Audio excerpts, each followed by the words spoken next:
Évangile de Jésus-Christ selon saint Luc. En ce temps-là, Jésus se rendit dans une ville appelée Naïm. Ses disciples faisaient route avec lui, ainsi qu'une grande foule. Il arriva près de la porte de la ville au moment où l'on emportait un mort pour l'enterrer. C'était un fils unique et sa mère était veuve. Une foule importante de la ville accompagnait cette femme. Voyant celle-ci, le Seigneur fut saisi de compassion pour elle et lui dit : « Ne pleure pas. » Il s'approcha et toucha le cercueil. Les porteurs s'arrêtèrent et Jésus dit : « Jeune homme, je te l'ordonne, lève-toi. » Alors le mort se redressa et se mit à parler, et Jésus le rendit à sa mère. La crainte s'empara de tous, et ils rendaient gloire à Dieu en disant : « Un grand prophète s'est levé parmi nous, et Dieu a visité son peuple. » Et cette parole sur Jésus se répandit dans la Judée entière et dans toute la région. Que de monde dans l'évangile de ce jour. Une grande foule qui fait route avec Jésus. Une foule importante qui accompagne une femme en deuil.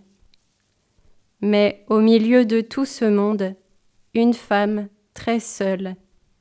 Une femme confrontée à la terrible douleur de perdre son enfant. Une mère entourée d'une foule de gens, mais à ses côtés, ni Marie, ni un autre enfant pour la consoler. C'est une expérience qu'il nous arrive de faire nous aussi, ressentir une grande solitude au milieu d'un groupe, même au milieu d'un groupe ou d'une communauté bienveillante. Combien de nos frères et sœurs en humanité se retrouvent ainsi seuls dans les grandes foules de nos villes. Jésus y est profondément sensible et attentif. L'Évangile nous dit qu'il est saisi de compassion. Aujourd'hui, avec lui, en lui, par lui, saurons-nous poser ce regard attentif à la détresse et plein de compassion ? Nous ne redonnerons pas vie à un mort, mais écoutons bien les 2 commandements de Jésus dans cet évangile. D'abord, ne pleure pas. Étonnante injonction à une femme dont il a perçu la grande détresse. Ne pleure pas. Jésus lui-même a pleuré la mort de son ami Lazare. Alors comment ne pas pleurer la mort d'un fils unique ? Par ces mots, Jésus vient sans doute à la fois lui manifester son désir qu'elle soit consolée et à la fois la nécessité qu'elle s'ouvre à l'accueil de cette consolation. Si aujourd'hui nous sommes dans la peine et que le sentiment d'être esseulé nous guette, accueillons cette parole de Jésus. Il est là, tout proche, voulant notre réconfort. Sommes-nous prêts à l'accueillir ?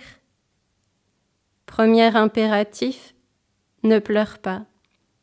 Deuxième ordre, au Fils cette fois, lève-toi, pour réconforter et soutenir ceux qui sont accablés.